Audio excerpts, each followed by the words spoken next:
حضرت ابراہیم علیہ الصلاۃ والسلام نے ایک مرتبہ اللہ تعالیٰ کی بارگاہ میں عرض کی اور ربی ارینی کیف تحیی الموتى، اے میرے رب تو مجھے دکھا کہ تو مردوں کو کیسے زندہ کرے گا۔ حضرت ابراہیم علیہ الصلاۃ والسلام کی یہ درخواست تھی۔ اللہ تبارک و تعالی نے ارشاد فرمایا، جواب دیا، قال اولم تؤمن، اللہ تعالیٰ نے فرمایا اے ابراہیم کیا تیرا اس پر ایمان نہیں، اس پر یقین نہیں کہ میں مردوں کو زندہ کروں گا؟ حضرت ابراہیم علیہ الصلاۃ والسلام نے عرض کی، بلا کیوں نہیں، اے اللہ میرا یقین ہے کہ تو مردوں کو زندہ فرمانے پر قادر ہے اور تو مردوں کو زندہ کرے گا، میرا یقین ہے۔ وَلَٰكِن لِيَطْمَئِنَّ قَلْبِي، لیکن میں چاہتا ہوں کہ تو مجھے اس کا مشاہدہ کروا دے تاکہ میرے دل کو اطمینان مل جائے، کیونکہ مشاہدے کے ساتھ بندے کی دل کی کیفیت کے اندر اضافہ ہو جاتا ہے۔ انبیاء علیہ الصلاۃ والسلام کا ایمان جو ہے وہ تو ہمارے مشاہدے سے بھی زیادہ قوی ہوتا ہے۔ ہمیں مشاہدے سے جو یقین ملتا ہے، انبیاء علیہ الصلاۃ والسلام کا علم جو ہے وہ اس یقین سے بڑھ کے ہوتا ہے۔ ان کی ایمانی کیفیت کا عام لوگوں کے ساتھ کوئی تقابل ہی نہیں ہو سکتا۔ لیکن حضرت ابراہیم علیہ الصلاۃ والسلام نے اپنی شان کے اعتبار سے فرمایا، وَلَٰكِن لِيَطْمَئِنَّ قَلْبِي، کہ اے اللہ مجھے یقین تو ہے کہ تم مردوں کو زندہ کرنے پر قادر ہے اور زندہ کرے گا، لیکن میں یہ چاہتا ہوں کہ تم مجھے اس کا مشاہدہ کروائے تو میں اپنی آنکھوں سے دیکھ لوں اور میرے دل کو اطمینان مل جائے، اس کو مزید قرار آ جائے۔ اللہ تبارک و تعالیٰ نے ارشاد فرمایا کہ ٹھیک ہے، اب اے ابراہیم تم کیا کرو۔ یہاں جو آیت کے اندر فرمایا گیا، پہلے میں آیت اور اس کا ترجمہ عرض کر دوں، پھر اس کی تھوڑی سی تفسیر عرض کرتا ہوں۔ اللہ تعالیٰ نے ارشاد فرمایا، قال فخذ اربعة من الطیر فصرهن الیک ثم اجعل على كل جبل منهن جزءا ثم ادعهن یأتینک سعیا وَاعْلَمْ أَنَّ اللَّهَ عَزِیزٌ حَکِیم۔ اللہ تعالیٰ نے فرمایا، اے ابراہیم تو تم 4 پرندے لے لو، پھر ان 4 پرندوں کو اپنے ساتھ مانوس کر لو، پھر ہر پہاڑ کے اوپر ان پرندوں کا ایک ایک جز رکھ دو، پھر انہیں آواز دو، انہیں پکارو تو وہ تمہاری طرف دوڑتے ہوئے آئیں گے، اور تم جان لو کہ اللہ تعالیٰ غالب حکمت والا ہے۔ یہ آیت مبارکہ میں فرمایا گیا۔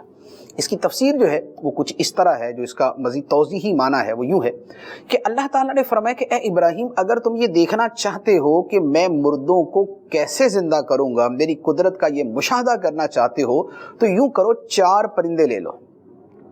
اور ان 4 پرندوں کو اپنے ساتھ مانوس کر لو۔ جیسے پرندے مانوس ہو جاتے ہیں نا، کہ اپنا جو کبوتر ہے اس کو آپ اڑا دیں تو وہ گھوم پھر کے دوبارہ اپنے پاس واپس آ جاتا ہے، اسی طرح تو اللہ تعالیٰ نے فرمایا کہ 4 پرندے لے کے ان کو اپنے ساتھ مانوس کر لو کہ تمہاری آواز کے اوپر جو ہے وہ تمہارے پاس آ جایا کریں۔ حضرت ابراہیم علیہ الصلاۃ والسلام نے 4 مختلف پرندے لیے اور انہیں اپنے ساتھ مانوس کر لیا۔ اچھا، اب مانوس کر لیا، اللہ تعالیٰ نے فرمایا کہ اب ان 4 پرندوں کو ذبح کرو، ذبح کر کے ان کے جو سر ہیں وہ اپنے پاس رکھ لو اور ان کے بقیہ بدن کا قیمہ بنا دو، اور قیمہ بنا کے ان کا سارا گوشت آپس میں مکس کر دو۔ اب مثال کے طور پہ اگر وہ کبوتر ہے، کوا ہے، تو اس طرح جو بھی وہ پرندے تھے ان سب کا جو گوشت ہے، قیمہ ہے، وہ آپس کے اندر مکس کر دو کہ 4 کا پتہ ہی نہ چلے کہ بھی کون سا کس کا قیمہ ہے۔ سر اپنے پاس اور باقی بدن کے گوشت کا قیمہ ہے، اور یہ قیمہ جو ہے یہ 4 حصوں میں کر کے 4 پہاڑوں کے اوپر رکھ دو۔ ایک وہ پہاڑ پہ رکھ دیا، ایک اس پہاڑ پہ رکھ دیا، ایک اس پہ رکھ دیا، ایک اس پہ رکھ دیا۔ اب ہر پہاڑ کے اوپر جو قیمہ ہے وہ کس کا ہے؟ 4 پرندوں کا، کوئی اس کا ٹکڑا، کوئی اس کا ٹکڑا، کوئی اس کا ٹکڑا، کوئی اس کا ٹکڑا۔ سر ابراہیم علیہ السلام کے پاس۔ اب اللہ تعالیٰ نے فرمایا ثم ادعوہن، اب ان کو آواز دو، جو بھی وہ پرندہ تھا، مثال کے طور پہ کبوتر ہے تو اس کو آواز دی کہ کبوتر تو آ جا، تو یوں پرندوں کو آواز دو۔ حضرت ابراہیم علیہ السلام نے آواز دی۔ اب جب آپ نے آواز دی تو اب کیا ہوا کہ ہر پہاڑ سے وہ جو کیما تھا وہ اڑا،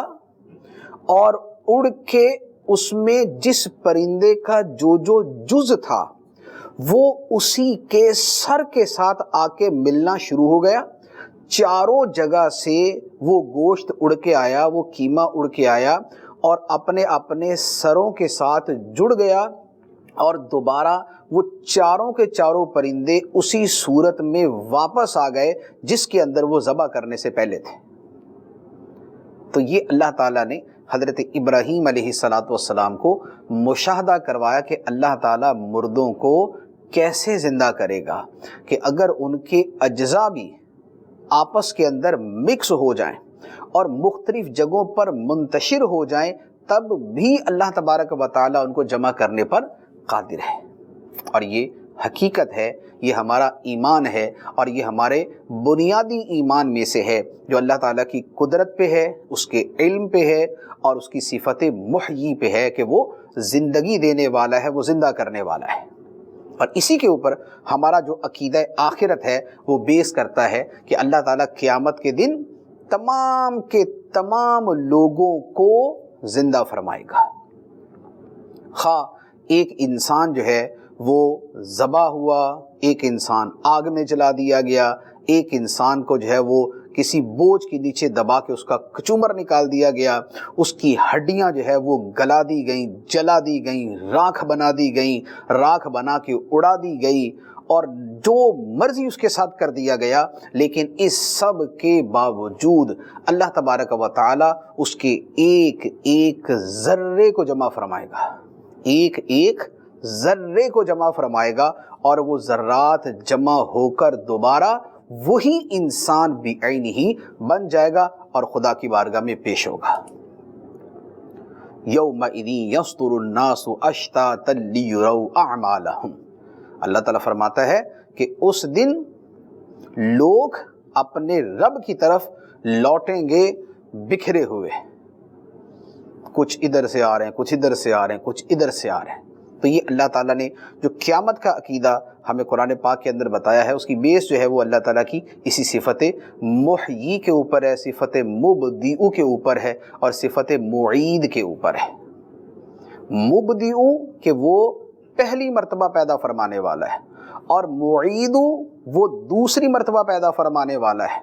اور منشئ الخلق وہ مخلوق کو دوبارہ زندہ فرمانے والا ہے، اور وہ ان کا حشر فرمانے والا ہے، اور وہ جامع الناس وہ لوگوں کو جمع کرنے والا ہے، لیوم لا ریب فیہ اس دن کہ جس دن کے اندر کوئی شک نہیں، قیامت کے دن میں۔ تو یہ اللہ تعالیٰ کی صفت